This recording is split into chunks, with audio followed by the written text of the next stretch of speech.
to Faculty Voices. Today we'll be talking about the World Cup. And as your hostess, June Carolyn Ehrlich, I have to admit that I know nothing about sports. So for the first time, we have a double hitter here. I've invited Daren Graves. He's a lecturer at the Graduate School of Education, and Steve Ortega. He's an affiliate at the Weatherhead Center for International Affairs. Together, they call themselves the Sports Profs. So I'm going to ask them to teach me. You know, we're showing the World Cup in our resource room for every game. And I ask, why should we even care about the World Cup? I guess that's a question you ask to sports profs. People who claim to have some knowledge in sports and the study of sports and things like that. I'll let Daren start. Why watch the World Cup? You know, as somebody who's watched World Cups for a long time, why do we do it? Thinking about this from the angle of a person who may or may not be totally interested in the ins and outs of soccer or football, as you and I know it. But for a more casual fan, like it's one of the few events happens every 4 years that really, the entire world, the entirety of the world really comes around to sit together to commune around like a common event. And in this case, in the form of the World Cup, right? And it doesn't even necessitate for like your country to have a team playing in the World Cup. There's something about the universality of football, right? There's so many stories and that people latch onto through their own identity politics, through like the different the sort of global flows that we have, especially these days with media, right? That you can connect with players across so many borders. And so it just becomes a time, and unlike the United States, like a lot of parts of the world, like when the World Cup happens, like things stop. Like, everything stops and people, work slows down, people, gather around this. And now with the ways that people can communicate through media, social media, it really becomes this massive, like global event that just doesn't happen in for many other things. And I don't even think it happens even as strongly around like something like the Olympics. Like I think the World Cup has way more of that kind of influence than something like the Olympics or any other event that I can even think of, really. But why? Well, I'll jump in. I think, it's a chance to kind of build community. There are 3 games a day in the group stages. So it's a place where people can come together in different places and they can cheer on their team and they can root for certain players. And as Daren said, it's this exposure to this global event where you have players from Argentina and you have players from Brazil and Saudi Arabia and Australia and Japan. I mean, there's no other venue really outside of the Olympics where that type of experience takes place and that sort of an event happens. And it's competition too. And I think people like competition. They like, and my team's going to win, or I'm going to adopt a team. I mean, for fans who, don't really have a team, it's a good thing to do. You watch enough games and you like one particular team. And then before you know it, you're deeply involved in hoping they win the World Cup. So it's something that televisions and, different bars and cafes all over the world, people gather to watch. But I would also add just real quickly that it's also tied up in sort of like global and identity politics too. So that when you said the why, it was I think people start to get invested in teams or players or people's, within across borders, you know what I mean? Because it's also wrapped up in some of those political issues as well. I guess, June, what we want to know from you is who you're going to end up rooting for. That's a secret. Colombia's not playing, so I haven't made up my mind yet. It's a gendered experience. Oh, interesting. That's a really interesting experience because obviously there are groups of people where, you have mixed gender events, right? Where it's not just all men watching World Cup games. Obviously, the people playing in the games largely identify as men. I think it depends on where you're watching. I think maybe in some places it's more gendered than it is in other places, where in other parts of the world, the people who come together are a variety of different types of people. But It is an opportunity for male bonding. I'm not gonna. No, it's a gendered experience. No, look, it's a gendered experience. I respectfully disagree in terms of, like you said, just what is the context that what are we gathering around in the first place? Like, what is it that we're gathering around, right? So yes, and football's doing a much better job of trying to, broaden its audience when it comes to gender. But yeah, and it is still a very, male dominated sort of patriarchal kind of experience. Like, it just is. And so we have to own that a little bit. And I think there's been a lot of movement, honestly. I don't want to bash it. We've seen growth in terms of the audience. We've seen growth in terms of women's soccer and football worldwide and many other things. There's a lot of work to be done as well. But yes, it is a gendered experience. Come on, it is. Steve, you want to push back a bit? No, I kind of agree. Look, it's competition, right? It's men who don't have to go to war, but can find other ways to compete, right? In things where there's a winner and a loser and there's a champion and somebody can ultimately declare a victory. I think it's sort of deeply embedded in this sort of male desire to win, right? I mean, it doesn't look, there's a women's World Cup, there are women's games as well. So, I mean, there are situations where women, compete in the same way. I'm not saying that, but I do think that if you look at gatherings, they tend to be men sort of coming together and bonding to root for a particular team. Right. I was saying, like, if you just look at who are the main characters and who is the presumed audience, it is a gendered experience, like 100%. Okay, so it's a gendered experience, but we're a Latin American center here. So why is this important to Latin America? Love this. Well, because you've got some great teams in the competition. You have Brazil and Argentina, 2 of the 8 teams who've ever won the World Cup. And Uruguay, I should say, you've got 3 teams who've won World Cup. Only 8 teams historically have ever won the World Cup. You've got Costa Rica, who's this kind of rising, Latin American power. You've got Mexico, who is always very competitive. It's really an opportunity, I think, to watch some of the best soccer in the world from these Latin American teams. And I can't believe that is Steve being the historian. Like, now I'm going to take the historical angle here. But yes, well, historically, when you talk about especially Brazil and Argentina, right, like they broke up a hegemony, right, of like European sort of domination, right, in football, right. And so I know I was talking before about like rooting across, borders and things like that. I feel like South American teams, particularly Brazil, but not just Brazil, I think can become the people's teams, right? Of people who feel disenfranchised in the world, right? People who might feel the after effects of colonialism can start to, might root for, teams like Brazil or Mexico, right? Because they see a little bit of themselves, as they're gazing from the African continent or from South Asia or somewhere else, right? Or maybe as folks who are living in Europe or North America, but have an identity that feels ostracized, right? And so I think the Latin American teams, and I also feel like the African teams sort of fall in this category as well. Sometimes we'll save that for a different podcast. Fall into like teams that like people that the world can kind of get behind, especially if they feel like they're being underestimated or they're trying to push back against hegemony. So how does race figure into this? Oh, now you're talking my language.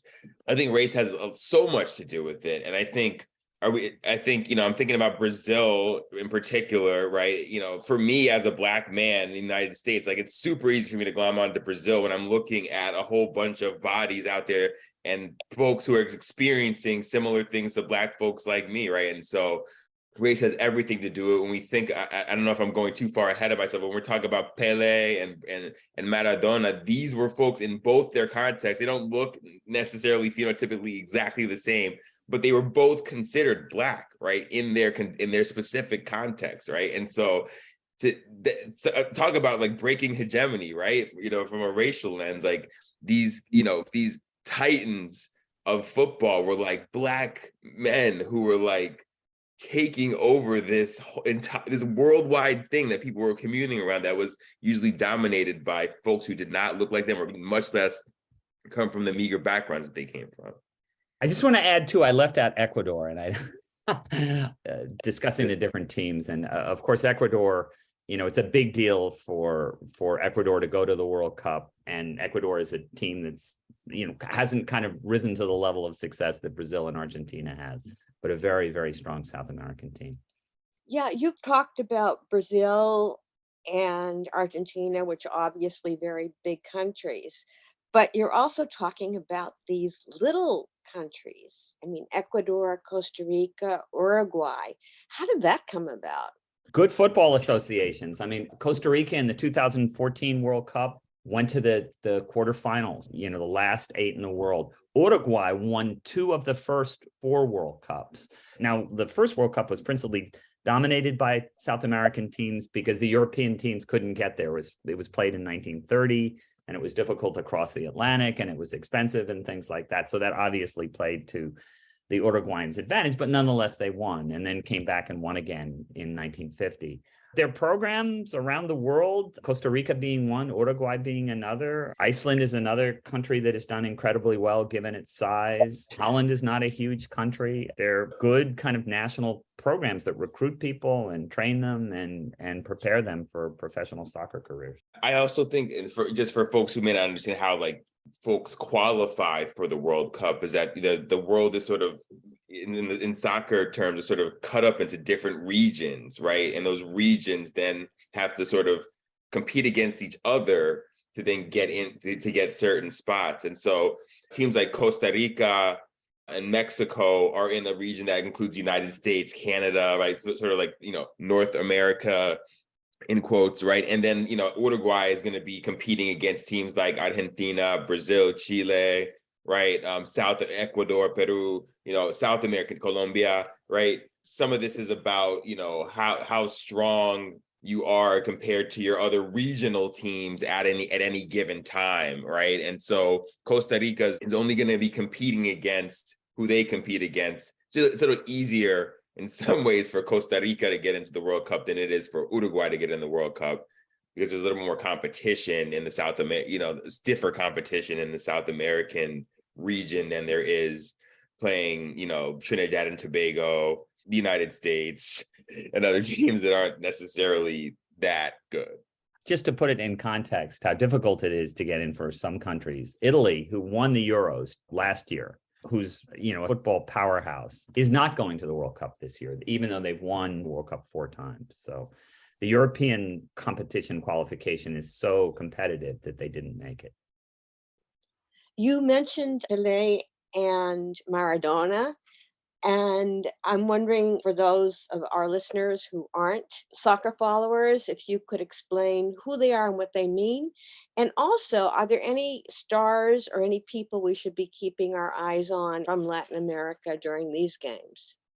Pelé and Maradona are the 2 great kind of iconic, Pelé, a Brazilian player, Maradona, an Argentinian player. They actually did not play at the same time as Pelé was retiring. Maradona was starting his career. What is notable about them is Pelé won 3 World Cups.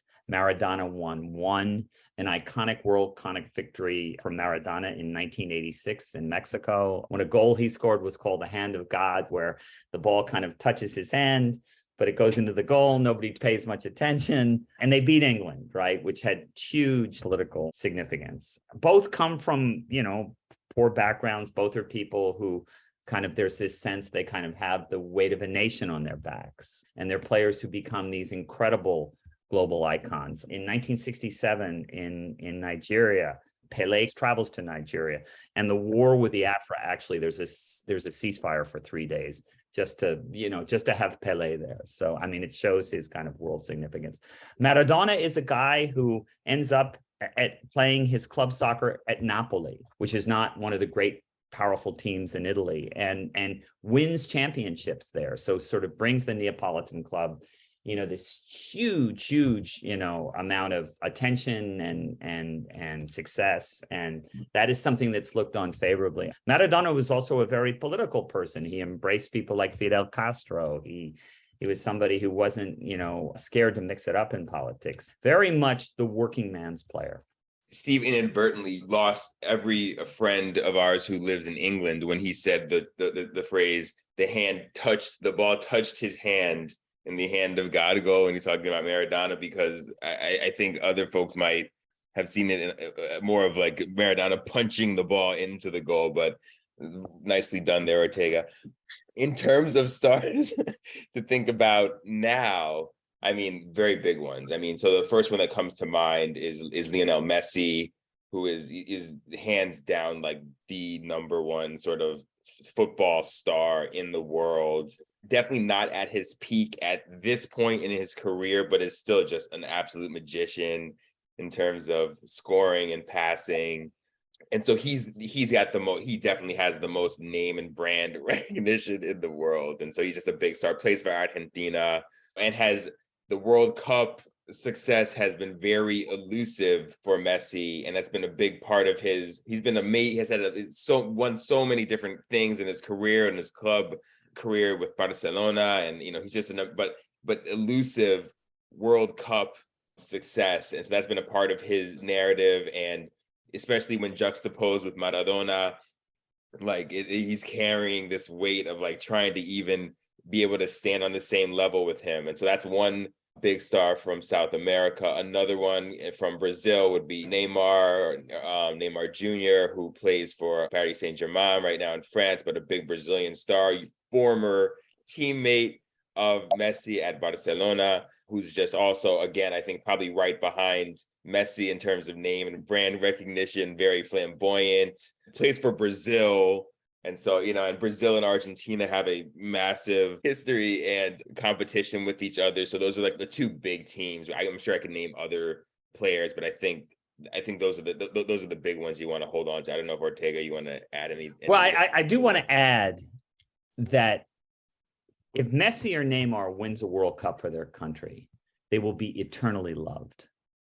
It is something that will exist in perpetuity. It is such a big deal to be champions of the world, to hold that trophy up in front of billions of people and to say, we are champions. I mean, it's something that generations later people will remember. And there is the pressure because, as Daren mentioned, Maradona did accomplish that in 1986. Pele did it 3 times, even though one of the times he was injured, I think in 1962. So for Neymar or Messi not to accomplish that, not to win a World Cup, becomes also a part of their legacy, becomes a part. It really changes the narrative on your career. That's very interesting. It's interesting that you mentioned a Latin American playing for another team. Is that common? What is the Latin American influence beyond the teams in Latin America? For those of us who may not be as deep into the soccer knowledge, when they're not doing this like once every 4 years, like national sort of or international tournament, many of these players play for basically club teams, right? Like in the United States, the equivalent of like the Major League Baseball or National Football League. These teams are all over the world. Some of them are, yes, they're in Latin America, in Brazil, in Argentina, in Colombia, right? And there's a lot of club teams that are there, and big ones, especially in Argentina. I'm thinking like River Plate and Boca Juniors, or who am I in Brazil, Steve? I'm blanking right now. Flamenco, Santos, right? I mean, who Pele plays for most of his career. Most of the biggest and most prominent club teams, again speaking to European hegemony, are in Europe, right? They're in England, they're in France, they're in Spain, they're in Italy, Germany, and so many of those players play over there. So we want to go back to Messi, which is another part of Messi's legacy, right? Messi, for the most part, spent most of his life not in Argentina. Like, he spent most of his life in Spain because he was training with Barcelona, which is like massive club team. And so a team like Barcelona, like then now has many players from Argentina, Brazil, Uruguay, like all over Latin America, in England, and all over the place. I mean, there's just too many to name in terms of the amount of players that are doing that. And I think another dimension to this too, I'll let Ortega get in, is some of the countries have so much talent, right? The South American countries have so much talent that the prospects of getting on their national teams are so slim that players are then gaining dual nationality to other European countries or other countries, and then playing for those countries as a way to just be able to get onto the international scene. Off the top of my head, someone like, Jorginho, who's Brazilian, who plays in Italy. Thiago Alcantara is another Brazil. There's many Brazilians. Thiago Alcantara plays for Spain. There's many, many Brazilians who have taken up nationalities in other, mainly European countries. So will we see this during the World Cup?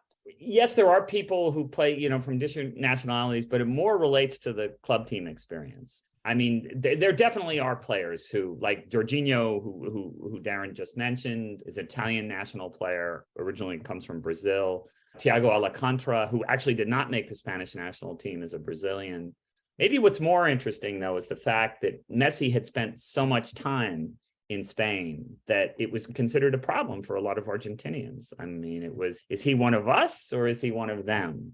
He actually had obtained a Spanish passport. He could have originally played for the Spanish national team, but he chose to. Again, the big story was Messi. He wants to win the affections of the Argentine people. And by winning a World Cup with Argentina, that will make that happen. I did do a little research to look at some players who are Latin American who might be in the World Cup who are playing for other teams. And this is the best that I could do. So we have Jesus Ferreira, who's playing for the US, but was actually born in Colombia.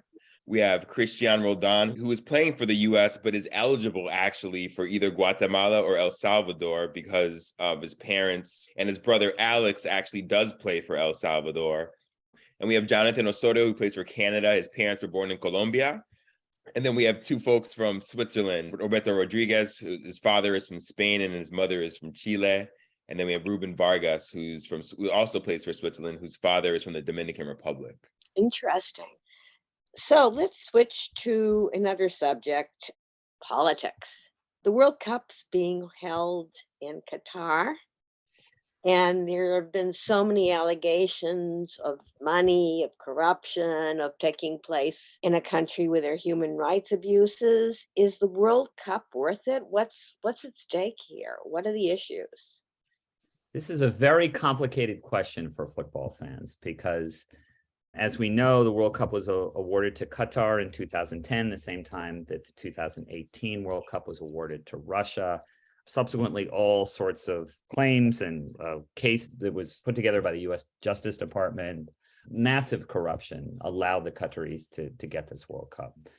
And I think the Qataris would probably argue there's a lot of corruption in football in general. FIFA is not an organization that that is unfamiliar with corruption.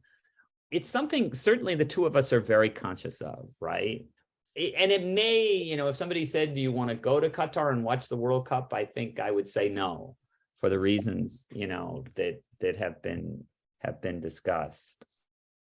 I just want to be more clear for the audience about the layers of politics to this, right? So one is like you're saying, like the process of like getting a World Cup is like, I don't know, someone might argue inherently corrupt. Like it's really just about like who can gather the most, splash the most cash and make the best offer and make it happen, right? And so that's just a process that's like rife with corruption in general. And it was definitely documented in this case in Qatar, and some feel, and I think the Qataris feel like, well, why all this scrutiny on us as opposed to everyone else? So I could understand that. So that's one layer to it. Second layer is the working conditions of folks who were employed to like make all these stadiums and accommodations. Was also well documented that many thousands of folks, workers died, not very like inhumane working conditions to make this grand spectacle happen. And so that's another layer to the political mess that this is. And it's been interesting to see the ways that different football associations have across the world have been either in solidarity with fellow workers, who are working under, horrible conditions, or football associations who have been silent, who have just been showing up on a plane in Qatar like in the last 3 days, right? So that's another layer to this. And then I think the third layer with Qatar in particular is that, they have their own particular laws and cultural values around LGBTQ rights in particular. And many advocates of LGBTIQ see it as not a very safe place. And so there's been a lot of concern about what does it mean to go to this place where I can't, live freely in that regard. As a soccer team, the captains often wear like a armband, like around like their sort of bicep to sort of denote them as the captain. And there's been a lot of movement to try and wear these rainbow captain's armbands as a way to, at least, stand in solidarity. Some people are going to do it. Some people aren't, right? Some people say, hey, no, this is Qatar. I'm going to respect their customs. I'm not going to blow it up in their face. Other people are saying, hey, this is a big world stage, that sort of a thing. So those are the different layers to like, you decide whether you should be watching, participating, enjoying the festivities of the World Cup. I, like Steve, will end up watching it. I love the competition. I love the sport. I definitely watch it. I understand that by watching it, I'm participating in this. Like I am supporting. Like that you have to be clear about that, right? Because watching it is part of it. I think we all make that bargain in so many ways when it comes to so much of the things that we consume in this life, and I think we have to. I wouldn't have a problem with people boycotting it. I wouldn't have a problem with that. I could totally understand that. Obviously all of the 32 teams who qualified to go to the World Cup are going, right? But there are different ways, as Daren mentioned, some will wear a rainbow band, some will wear different types of jerseys to protest what, the terrible things that have been done to the workers there. Some people have made the argument you go there, you can kind of bring greater exposure to that. Others say that's not true, right? You need to boycott. That's the only way that you can really, put pressure on the Qataris. But again, it's a really complicated issue. I mean, the 2018 World Cup was held in Russia, right? Too, where similar problems, or maybe not exactly the same problems, but other problems exist. Others have mentioned that, why should World Cups always be held in kind of Western nations, right? In the United States or Europe or something like that. That's one of the things the Qataris have put forward. It's a type of racism that's being directed against them. Why shouldn't a Middle Eastern country be able to host? I certainly understand why people would boycott this World Cup. And I've talked to a lot of people, soccer lovers, who are considering that. We'll see how that plays out. The sport draws you in. The competition draws you in. It's the winter, it's cold here. It's cold in a lot of parts of the world. I think we look for reasons to celebrate. And, hopefully in this World Cup, things will happen where enough attention will be brought to the political issues that exist in Qatar, and change will take place. Real quick, it really reminds me of 1968 Olympics, where a lot of Black American athletes were deciding, do I go to the Olympics? Do I boycott? Many decided to boycott, others decided to go, and then use that opportunity, right, as a platform. And that created the iconic, moment with John Carlos and the Black track players who were raising their fists at the podium. And so, yeah, we could see a mix of both. I could see similar things happening. Some people trying to like opt out of this thing altogether. Some people trying to use the platform. So it'd really be interesting to see what happens. It will create a volatile political mix, put it that way. Well, it'll be interesting. Let's talk about another kind of mix. Get down to the nitty-gritty to close up. Who's in the field? Who are the favorites? Who are your favorites? What's going on with Latin America? Well, for all intentions and purposes, I guess Argentina is considered to be the favorite. If you look at, some people who are forecasting the World Cup, Argentina now is, I think, rated the top team in the world. Obviously, this is Messi's last chance to win a World Cup. So I'm not sure that's the case. I kind of think Brazil has a better chance of winning the World Cup than Argentina. I think this is an incredibly strong Brazilian team. Brazil has not won the World Cup since 2002. That's actually a long stretch. The Brazilians, are a pretty consistent performer. They've won 5 World Cups, more than anybody else. And I think they come to this World Cup with a stronger team than they have in years. Just to be clear for like the rest for folks, like there's other big teams out there, like France is a big power out there. Germany's another one. England's another big one. There's usually these European sort of hegemons that are usually out there that are lurking, usually trying to win this thing. But here's the thing.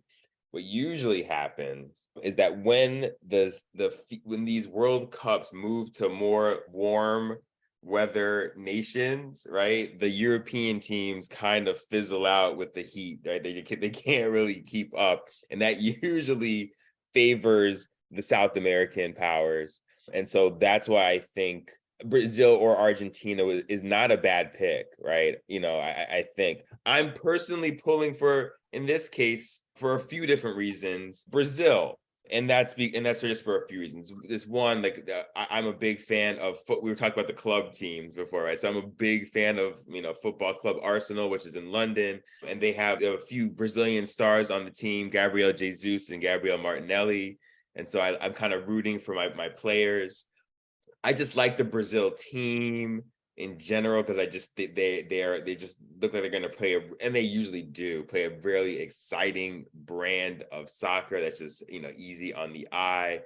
And then the last reason I'm rooting for Brazil is that here in Boston, right? So you're talking about in the celebrations, right? So here in Boston, we have a very robust Brazilian community. So if and when Brazil wins this thing, the Boston area, as far out as Framingham, we're gonna have it's gonna be a big party in this part of the world, and so I will root for that as well. So I have to say, as a longtime FC Barcelona supporter, it's very hard for me to root against Messi. He's gone and played at another team. No fault of his own, no. I mean, that had more to do with club politics and finances. I just think for a player who's been so great, a player who's been so successful at so many different levels, that this will be his crowning achievement. I mean, this will literally, people will never forget it, and he will be able to kind of vault himself up to one of the greats of all time. If he fails again, people will, that will remain a criticism. So I think for Messi, I don't think I think Brazil has a stronger team, but I think for Messi to win, it would just be incredible. It would cement his place in all-time football history. Agreed. So I was going to ask if Steve had to put money down, would he do it on Argentina or Brazil? No, Brazil. Exactly. I think Brazil's got a better team. Sorry, Argentina. Sorry to throw you under the bus, but I think Brazil's got a better team. Can I give you a quick USA Latin America angle? How about that? So there's also the United States of America is also, I don't know, a team in the World Cup that's competing, by the way, right? Who's in this, which is not a guarantee, by the way, because we missed the last two, I think, I can't remember. But to me, one of my laments about the USA team, and I think this is part of some of the ways that the USA team is recruiting or not recruiting their players, is that to me, the USA team really should be a little less indistinguishable from the Mexico team. And what I mean by that is that there's a vibrant community of real football community, especially around in the South and the Southwest, of Mexican American folks who aren't tied into the US team isn't plugged into those communities, right? And they're more tied into communities that have resources and the big fields, right? And the travel teams, right? That whole thing. And so I know that there's a big part of the community. And by the way, there's a few, I can't remember exactly who, but there's a few players from the United States who have decided to play for Mexico instead, by the way, because they could, right, through dual citizenship. But I think we could be doing a way better job of tapping into our Latin American communities in the US who live, breathe, soccer and football. And then I think we'd be a better national team. And I think it would almost be like another Latin American team to root for in a weird way, if that makes sense.